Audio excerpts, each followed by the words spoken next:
This episode contains spoilers. Please listen responsibly.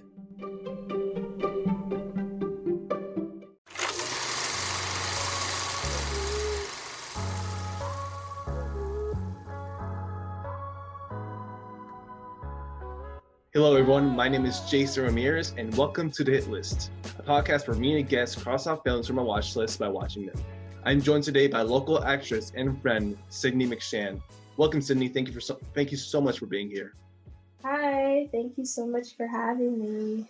So, the two films we'll be discussing today are Rush Hour, directed by Brett Ratner, and The Mask of Zorro, directed by Martin Campbell. So, Rush Hour was on Sydney's list. Sydney, I want to know how we're friends and you haven't seen Rush Hour, because I've seen it since I was 7. Okay, look, I'm sure there's plenty of movies that I've seen and that you haven't. Okay. I don't know, like, I know it came out in 1998, so I was still a kid when it came out, but, like, I guess, like, I don't know, I just never got around to watching it. I guess it's for me because, like, it's considered like a family movie for, like, my family and, like, all my extended family. Like, we love watching that movie. We'll never get tired of watching it. So it's just become, like, a staple of, like, my life to like, watch that movie at least, like, 3 times a year. And just this week, I was watching it 3 times. So we did something a little different for this episode. Sydney watched Rush Hour, the theatrical release, and I watched the commentary from Brett Ratner. So, what did you think of the movie? Alright, so I thought the movie was absolutely hilarious. I love Jackie Chan. I love Chris Tucker. So them as like a duo, it made for like perfect, like kind of cop comedy to me. I would have to say though that, like, again, the movie was made in 1998, and I noticed that a lot of the jokes that were made in the movie back then would like not fly in 2020. Like, Yeah. a lot of them were like, I don't know, race based, and Yeah. surely would definitely be considered insensitive, and people would have a problem with some of them. Yeah, I also noticed, like, early on in the film when the FBI agents have to get Jackie's character, when they have to get Detective Lee to come into the team, they say they didn't want another chop hooey detective to mess up their investigation. And I thought back then that it was racist. When I was like 7, I was like, oh, that's kind of mean. And I was like, oh yeah, that's really mean. Yeah, for sure.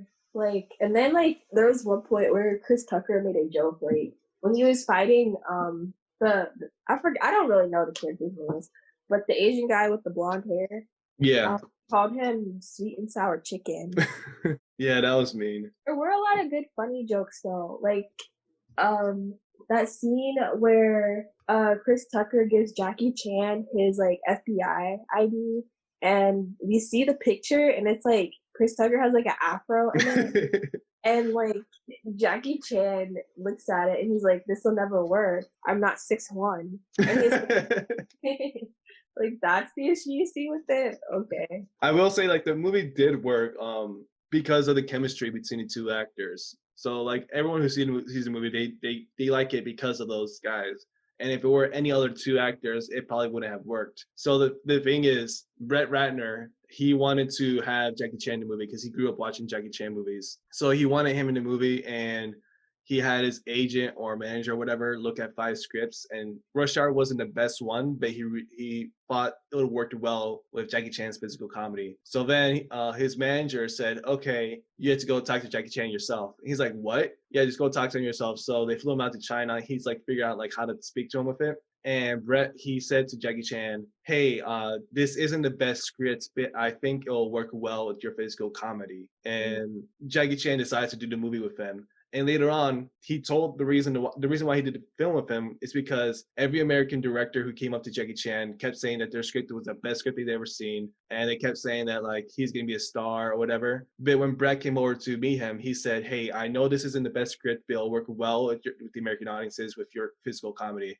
So that's why they worked together on that one, because Right. Brett was honest with him, Yeah. and he saw like what he was envisioning for Rush Hour. That's pretty cool. See, that's like the kind of stuff you learn when you watch the director's commentary with it. Like you learn like the behind the scenes of the movie. Yeah, and also another thing, the reason why the chemistry, like what I was trying to like get to earlier, the chemistry between Chris Tucker and Jackie Chan, Brett knew it was gonna work because when they were all meeting for the first time, it was just Brett, Jackie, and Chris. They're all sitting at the table together, and Chris Tucker's talking a lot, Jackie Chan's talking a lot, and then halfway through, Chris he leaned over to Brett. He said, "Hey man, I don't understand a word he's saying." And then after the meeting, Jackie Chan he spoke to Brett. He said, "I like Chris, but I don't understand what he's saying." And he knew it was gonna work. That is so funny. I'm really glad they came together to to put this movie together. Like they picked the perfect actors for sure. We might have to do another episode where you watch the other two movies. No, I do need to watch the other two. I was wondering, I was like, I wonder if the other two are as funny as the first one. The second one is different. They're still the same actor. There's the same characters. It's just like set in Hong Kong and Las Vegas. And third one, I didn't really like that much. Oh, you didn't like it? No, it was just weird, and I think the reason why I didn't like it as much, even when I watched it when I was younger, it came out when I was in middle school. I think it's because they still acted like the same way. I think because Jackie Chan's character Lee, he was still stoic, still like on the job. He's still serious and everything. His comedy came from his physical comedy. And Chris Tucker was essentially demoted to traffic cop. And and I wanted to at least see him grow after learning from the first two movies, you know? I want to see him maybe like have a little seniority, have him responsible over some younger cops, and then like go back to the good old days, or like just like the old times when he has to like solve the investigation with Detective Lee. And that didn't really happen. He acted like the same character from like the first movie without much of the growth, you know. Wow. Oh, well, okay then. But you should still watch it. Okay, I will. So let's talk about some scenes that you liked. What are some other scenes you liked besides what you already said? I really liked a lot of Jackie Chan's stunt scenes, like the one where he was like on the bus on like by the Hollywood Walk of Fame. That was pretty, Classic one. Yeah, that was really awesome. What else? Oh, when he was in the pool hall and he said that racial, but he didn't know it was a racial slur. Had to fight everybody in the pool hall. It was cool how he was using like the stuff around him as like weapons. Yeah, that part was really cool. That was funny too. Credit to the stunt team there as well.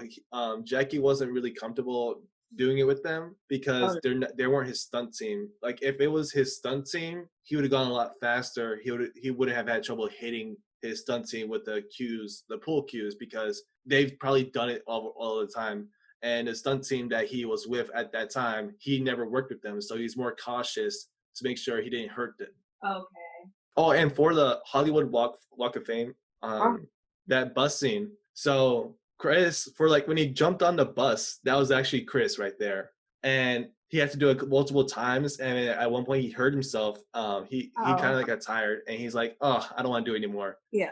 There's a lot of things going on with that bus scene. So you know how like the tourists on the bus, they're wearing like white hats. Yeah. That's because that's like a symbolism in China for death. White means death. Mm-hmm. At the last minute, they bleached the hats white to have that effect for all of them. And with when Jackie Chan like just like jumped on to the sign, the traffic sign, he did that with no help, as he is. And every time he was on it, he will be on there for 5 minutes until like the truck will come by and he will land on it. I can barely do like a pull-up for a full minute. And he did it for 5 minutes, like several takes as well. And this man, he must have been like 40 something at the time. Like he's not old, but he's also not that young. That's awesome though. That's so awesome. Yeah, it's an amazing scene. Like he's only on screen for that moment for like a couple minutes, but there's like so many things going on while that's happening. Wow. Yeah, and also like you know how like Chris he goes on to like steal the motorcycle from the other guy. Yeah, yeah, yeah. So he improvised that hit on the helmet thing, and then he took the motorcycle, but you don't see it.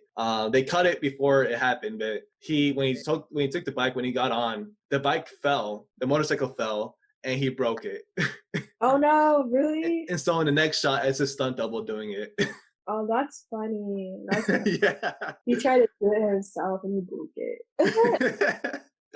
Yeah, Oh, it was a really nice motorcycle too. Like it was new, it was freshly painted. He broke it.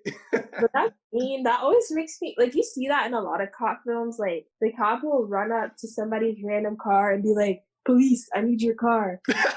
Like, I'm like, what would I do in that situation? Like, I don't want to get harder. Like, what? Yeah, hopefully that never happens. Right? I don't think I've ever heard of a cop taking a car from someone else so they can chase down a suspect. I've never seen that happen in real life. I've heard of cops killing people for no reason, but never stealing a car. They don't go that far, okay? Yeah, I don't know. It might just be one of those things that happens in movies. Yeah. What other things did you like? Or some things you didn't like, actually? I mean, you already said you didn't like the racial jokes. Yeah, the jokes. Like this movie was made in 1998, and I know like times were different back then, but I was thinking like a lot of the jokes now would not be acceptable. Like a lot of them were racial, and they would definitely be considered insensitive cultures and races too. I the thing is with the jokes, I don't want to like take it offhand and say, oh, but other movies were worse because you know people always like, oh, but you're ignoring the problem in the first hand. You know what I mean? Oh. I will say that no, I don't need to say anything. I'll just leave it Okay. at that. Sometimes that's best. Yeah, yeah. I think like that's like about it. The things like I may not have liked. Like I really enjoyed the movie as a whole. Like it was so funny, and like Mhm. the fight scenes were choreographed well. Jackie Chan and Chris Tucker had great chemistry. Oh, I really thought it was cool how like when they were in the like the gallery thing or the convention center at the end of the movie because they were like showing the ancient Chinese artifacts. I thought that was so funny how like Jackie Chan while he's fighting everyone, he's like trying to save the artifacts at the same time.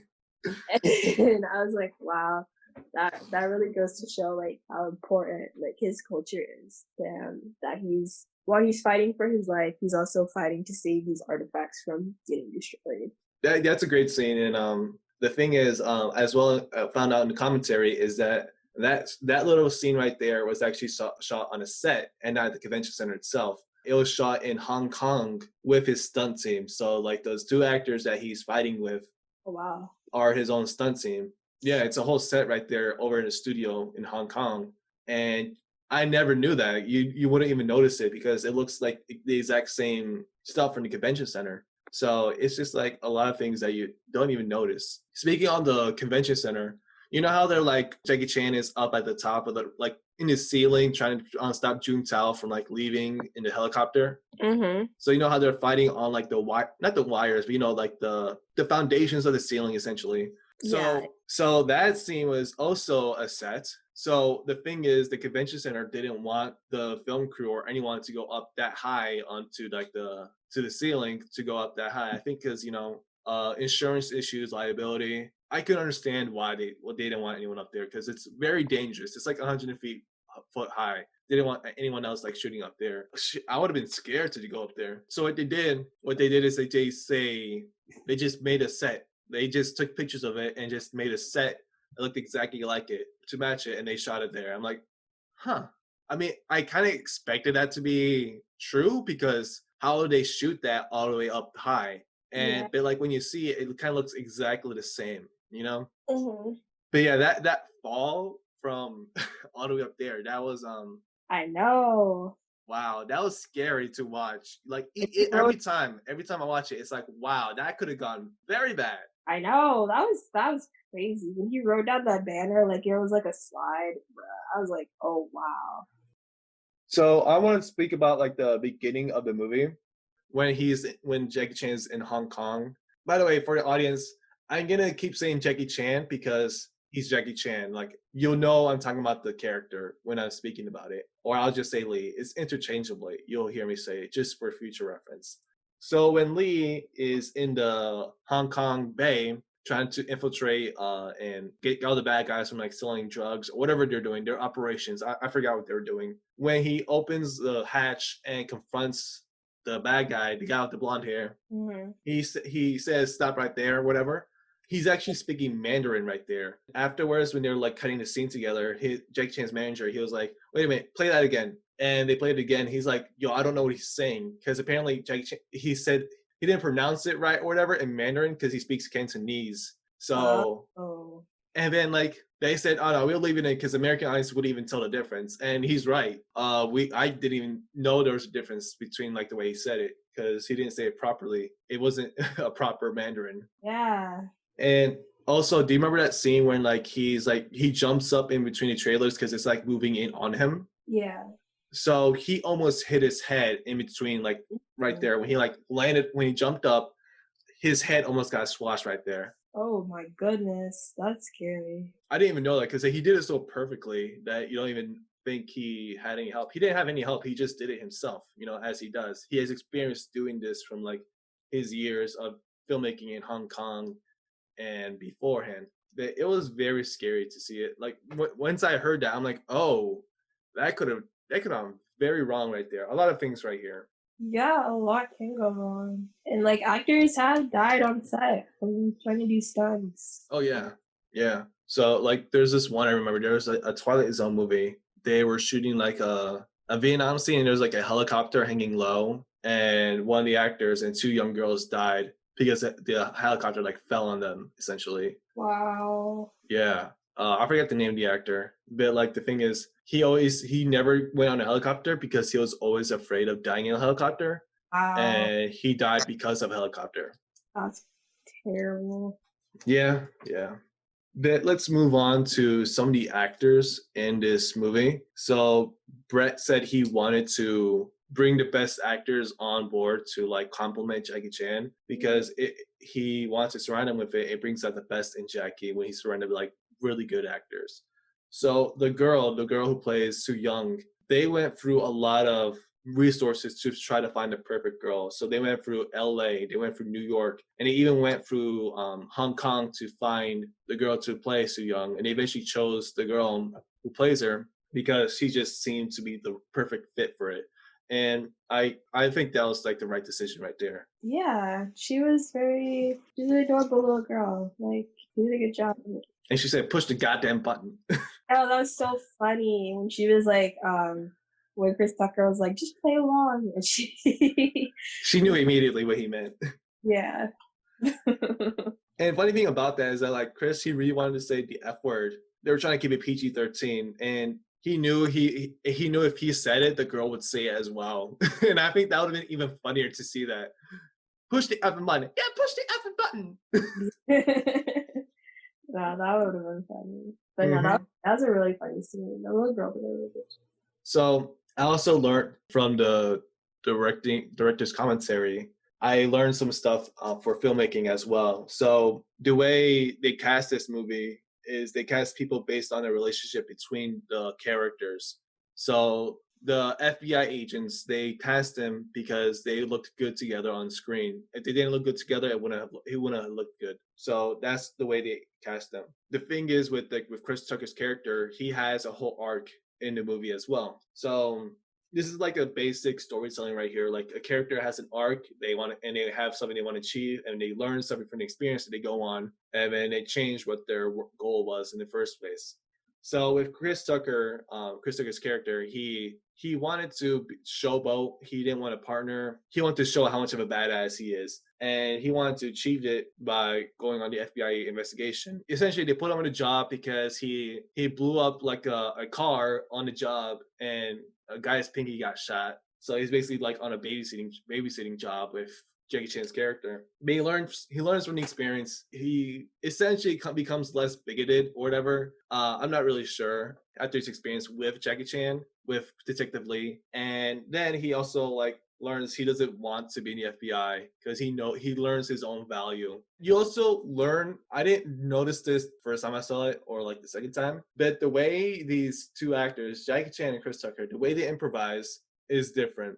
So Jackie Chan, he'll use a prop to improvise. So as you see in like most of his movies, he'll like take a plate and learn and use the plate to fight, or he'll get on a chair and use the chair to fight. And that's the way he improvises. That's his physical comedy. Chris, he'll use people around him to improvise. So like that scene where he gets into like the council's building, he touches one of the agents. He said, "I'm gonna need one of those right away." Like he's pointing to earbud. "I'm gonna need those right away." He does that throughout the movie, and it just seems so natural because he just does it, and it works because he makes it funny. That's pretty awesome. Just goes to show the talent of the actors. Also, another thing I realized is that this movie is an action comedy, but it's shot like a thriller. I'm like, oh, that's why I like it. You know, like any other action comedy movie, they'll focus more on the jokes. But this movie was more like about the plot. And that's what I really liked about the movie. They just kept it moving. Like they'll just be like funny things happening throughout the movie, but they don't stop to make the joke. They just let it pass, if you know what I mean. So yeah, it's like the pacing was different, and it was always about the scene and not the jokes. Nice. I like that. So I'm pretty much taking over this conversation because I really loved the movie. Yeah. Well, you also watch the director's comedy. So I mean, not comedy, commentary. So you have a little more like insight on the behind the scenes of like what happened, and like I guess like the backstory to like how it happened. I can understand why you would have like a little more to say. I've also seen this probably 100 times throughout my life. So. That too. And I have like the Blu-ray collection, you know? Oh wow. Yeah, I bought it for $10. I was like, are you serious? This is $10? Like, what? Wow. That's funny. Let me just ask you real quick. Do you think you should have seen this movie sooner?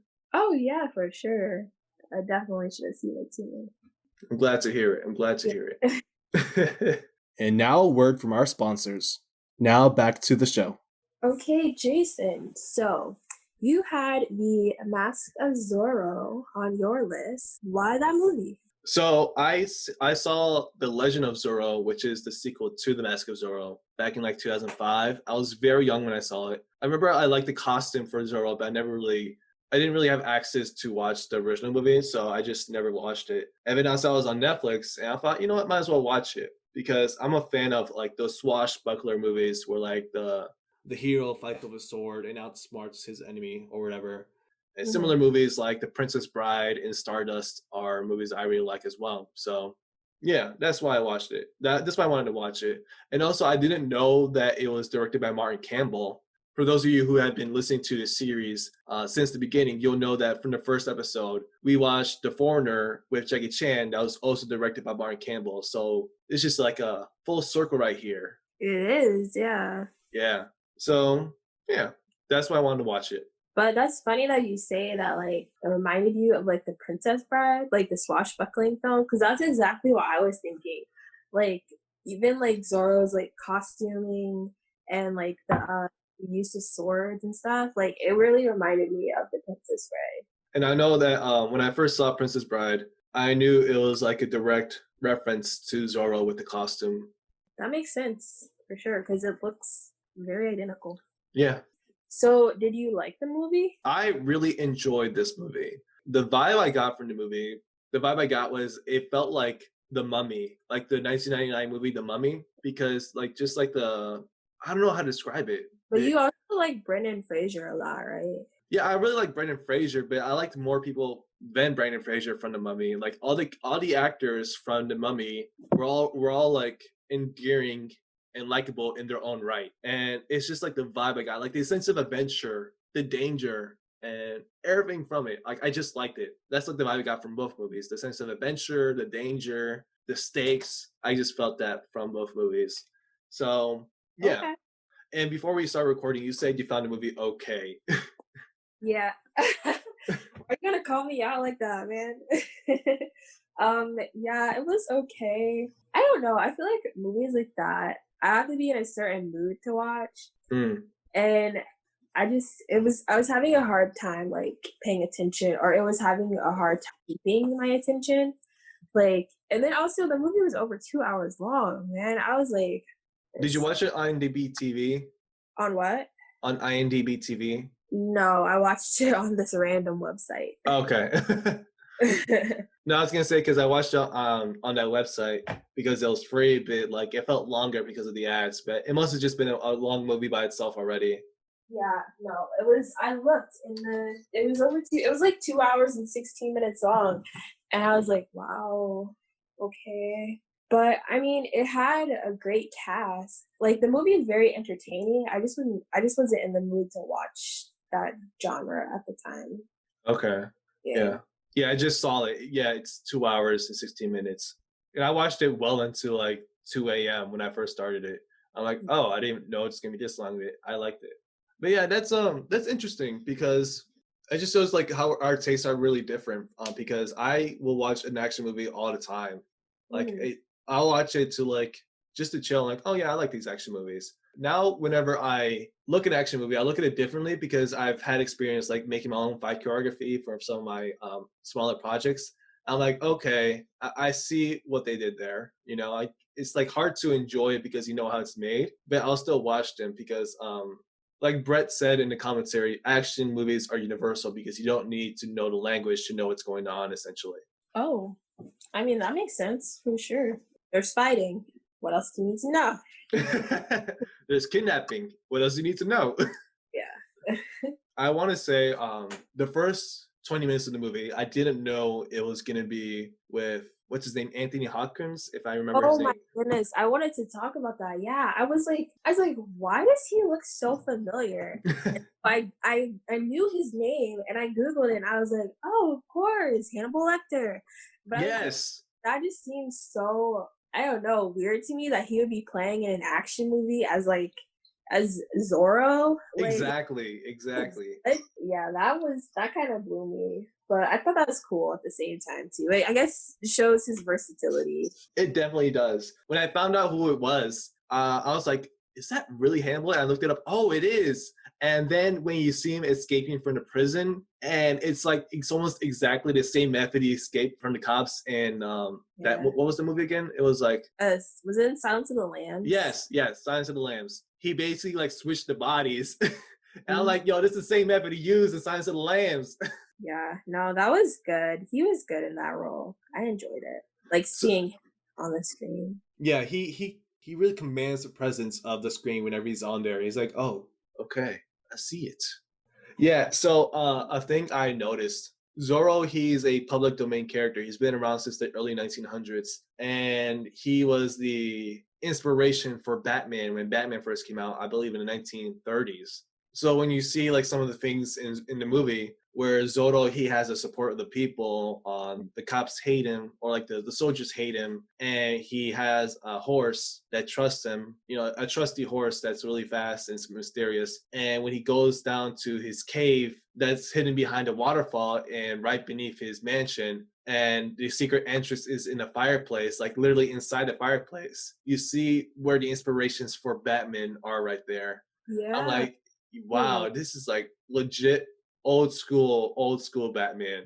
That is awesome. I didn't know that. But it completely makes sense. Completely. Like the vigilante type. Yeah. And also the same vibe of like a rich man who wants to solve his problems by fighting the man, Yeah. but like not really trying to help the people with the money he has. True. Very true. The first 20 minutes, well, actually, the first 10 minutes when he rescues the three peasants who are just chosen and random to be executed. I know. That was messed up. Yeah, it was messed up. It was messed up. Like, wow, okay, the people really hate you. There's a good reason why. Yeah. So to me, that felt like the conclusion for an older Zorro movie because there have been Zorro movies throughout the 20th century. This felt like it would have been the conclusion to one of those old movies where like he has to like save the day and then he rides off into the sunset. Like when you see, I love that one shot right there where he gets onto like the steps of like this one building and the sun is right behind him and you see the silhouette and the horse like stands on his hind legs and Zorro has the sword in the air. That's Yeah. a great scene, and that would have been the final shot for the movie if it Yeah. was like another movie. Yeah. So when I was watching this as well, I thought things were gonna go wrong at the execution. I thought like he was gonna fail. And then the little young character Alejandro, he would have felt like he needed to take up the mantle, so he changed his whole life to become El Zorro. And no, it's actually a successful mission. Essentially, he saves the day, he saves the people, and he goes home to his wife and daughter. I thought, oh, okay, I guess he's just gonna retire now. But I Nope, was wrong. that was crazy. Like that part where Catherine Zeta-Jones' character, the daughter, comes out and it like reveals that like his enemy raised his daughter as his Oh own. man, I was like, wow. So now he has to pretend like he doesn't even know his own daughter. Like that was terrible. that broke my heart right there because you Oh, see him, he is ready to throw hands, like he's like pushing through the crowd, like let me get this man, let me get him. And then he sees her and like, oh, I can't. yeah. That was crazy. So I want to talk about the when you see Antonio Banderas when he comes on screen for the first time, he's Mhm. tied up, he's handcuffed along with the brother. He looks raggedy. Yeah, he is raggedy. He looks like he smells too. Yeah. Mhm. It was very clever the way they played it up because I thought they were actually captured, but they weren't. They were working with the guy who like essentially quote unquote captured them Mhm. to steal the strong box with the money inside. And then like afterwards you see like the soldiers come in and they're like, nope, you're not running anywhere. So I didn't know this, but the guy who played Alejandro's brother, the character, it was based off someone who was a famous bandit back in the day. And I just thought it was cool to like mention that. Yeah, that was cool. That scene was kind of sad though, because his brother just shoots himself. Yeah, that was like out of nowhere. Like, oh, you really didn't want him to kill you, so you kill yourself. Yeah. Wow. Like, and then Alejandro just has to watch in the bushes as his brother kills himself. Yeah, and also like when he Captain Love, that's his name, Harrison Love. He just like chops off his head with I one know. swoop, and I'm like, dude, like what is your motive right here? He's dead. Oh, like, jeez. That was crazy. But yeah, so another fun fact I found is the guy who played Captain Harrison Love. He also played the Reverse Flash in the Flash series. Really? Yeah, he's the Reverse Flash. I'm not that familiar with like the Flash series though. Yeah, I stopped watching after season 3, but he also showed up in Legends of Tomorrow in season 2. He was the antagonist there. He does it very well. He does a great job as the Reverse Flash. I believe him when he says, "I'm gonna kill you." I'm like, oh yeah.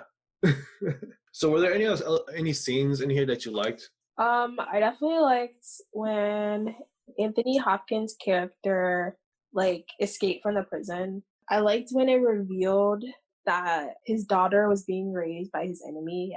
I'm sure everybody was like, "Oh my goodness!" Like the audience. You know? I liked when Antonio Banderas' character transformed. Like he kind of went from like the raggedy bandit to like the new Zorro.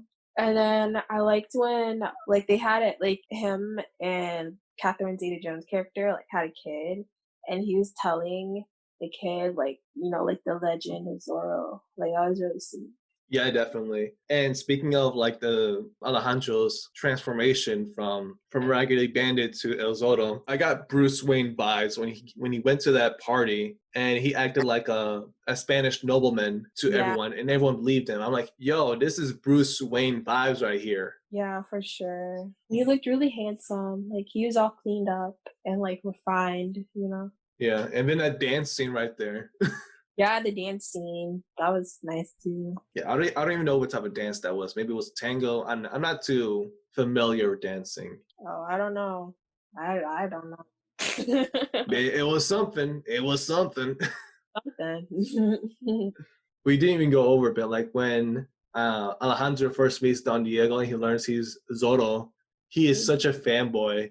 He's like, "You remember that one time you did that?" I know. That's so sweet. It's like meeting like I don't know, like your idol. Yeah, Like yeah. you look up to. It's happened to me quite a few times. Whenever I go to conventions, I'll meet someone. The first time it happened was when I met Edward James Olmos at Baltimore Comic Con. I was like 19. I was like, oh, Edward James Olmos. That's so cool. Yeah. The second time it happened was when I met Adam West. But it was like a very short meeting because it was for a photo. Oh. Yeah. I'll probably put it in the show notes, but like I just found it because I didn't have a digital copy. I had the physical copy. I just found it. I'm like, oh, I'm smiling very widely. I'm like this. My goodness. Yeah, that's okay. You're excited to meet him, which is pretty cool. Yeah, and also like when everyone else meets Alejandro and he is Zorro, they're all just as much of a fan as he was. They're like, just like the old days, man, right? A quick fact. So you know how you're watching Amazon, what you're watching on Amazon Prime, and they'll have general trivia when you just click on the screen. Yeah. So I saw that Robert Rodriguez was the original choice for director of this movie. And for those of you who don't know, Robert Rodriguez, he is the director of Spy Kids, Sin City, Alita Battle Angel. And this was back in the 90s, so he would have been off the fame from El Mariachi and the sequel Desperado. Desperado also stars Antonio Banderas as El Mariachi, so the chemistry between the director and the actor would have already been there. They would already established like how they work together. And he was in Spy Kids too. He was, yeah. Why did I forget that? Like I always focus on the That's kids. the first thing. That's like what I always recognize him from, Spy Kids. That's probably like the first thing I saw him in, because I was like really little when it came out. So yeah. Yeah, I keep forgetting that because I always focus more on the kids in Spy Kids because it's called Spy Kids. But like I was like, oh yeah, the Antonio Banderas was in that movie, and so was Denny Trejo and Oh Machete. yeah, he was. He played the uncle. Yeah. Yeah, but the reason why they switched directors from Robert Rodriguez, they moved away from Robert Rodriguez, is because the script and the vision that Robert had would have been more violent and it would have been rated R. Oh But the wow. studio didn't want that. They want something to reach a general audience, Yeah. and not so violent. And I think they made a good call right there. Like they knew what they wanted. They knew what type of mood they wanted, and they knew who to call. I hear cats.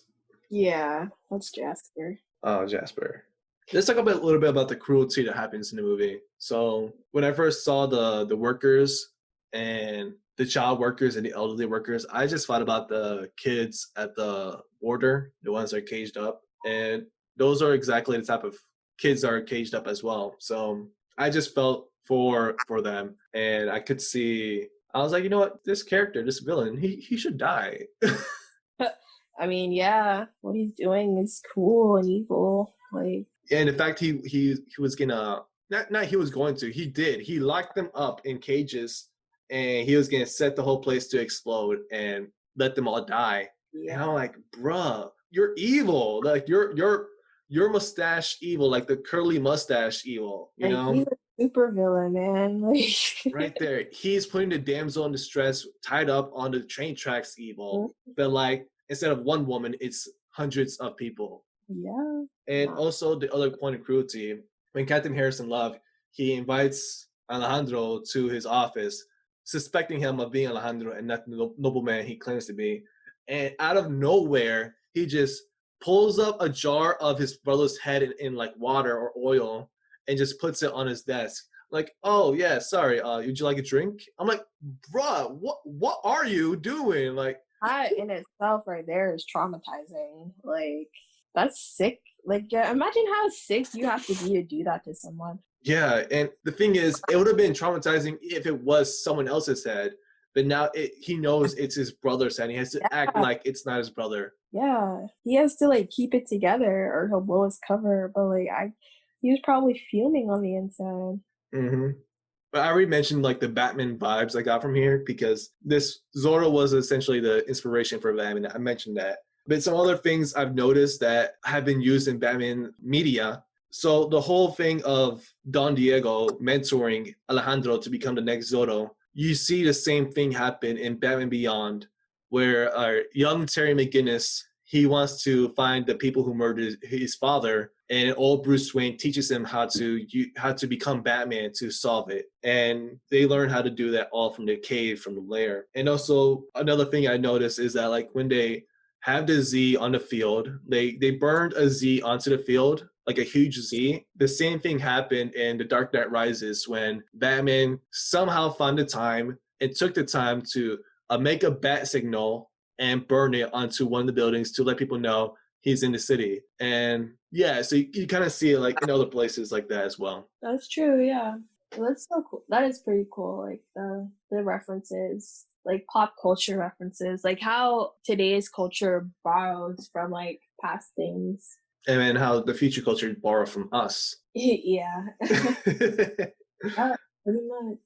One of the scenes I believe they could have like left out, and one of the scenes I didn't like is when Zorro he comes into the horse barn, whatever, and Elena, Catherine Zeta-Jones' character, she stops it and they sword fight, and then by the end, Zorro like cuts off her clothing and she's left naked. Oh goodness, yeah. Yeah, I didn't care for that scene. Also because he kisses her like unprompted, but like by the end she's like, "Oh, but I want him anyway." But like, no, dude, you kissed her and without her consent. Yeah, it was just a weird scene for me, you know? Yeah, it was supposed to be charming, I guess, but kind of weird. Yeah, and they could have done without it, and that's all I had to say about that. Okay. So, Jason, should you have seen this movie sooner? Yeah, I really think I should have seen this movie a lot sooner. I'm a huge fan of swashbuckler movies, and this movie was very adventurous, a lot of fun to watch. And we didn't even go on about we didn't even talk about the horse chase scene where he's like jumping from horse to horse, because that was an impressive like scene by itself. I wonder how many takes it took them to do that one. But yeah, I should have seen this movie a lot sooner. And that just makes you appreciate a lot more now as an adult who's trying to make movies kind of like these movies, you know? Yeah. Okay, so we reached the end of our discussion. Sydney, thank you so much for being here. And before we go, I want to ask you, were the movies a hit or a miss with you? So Rush Hour was a hit. Mask of Zorro was a miss. Okay. Because you had to be in a certain mood for it, right? Exactly. Okay. I understand. I can respect that. For me, both movies were a hit. Rush Hour has always been a hit for me, and Zorro, if I'd seen it sooner, it would have been a hit as well. So yeah, both movies were a hit for me. Nice. So Sydney, where can our listeners find you on social media? All right. So on Instagram, my handle is Sydney McShan. That is SYDNEYMCSHAN. And also on YouTube, Sydney McShan, spelled the exact same way as my Instagram. Awesome. So that's the episode, everyone. Thank you so much for listening. Until next time, cross off a new film from your list. Thank you for listening to the Hit List Podcast. If you like this episode, please consider giving us 5 stars and leaving a review. It really does help. You can also follow us on Facebook at The Hit List Podcast and Instagram at _hitlist_podcast.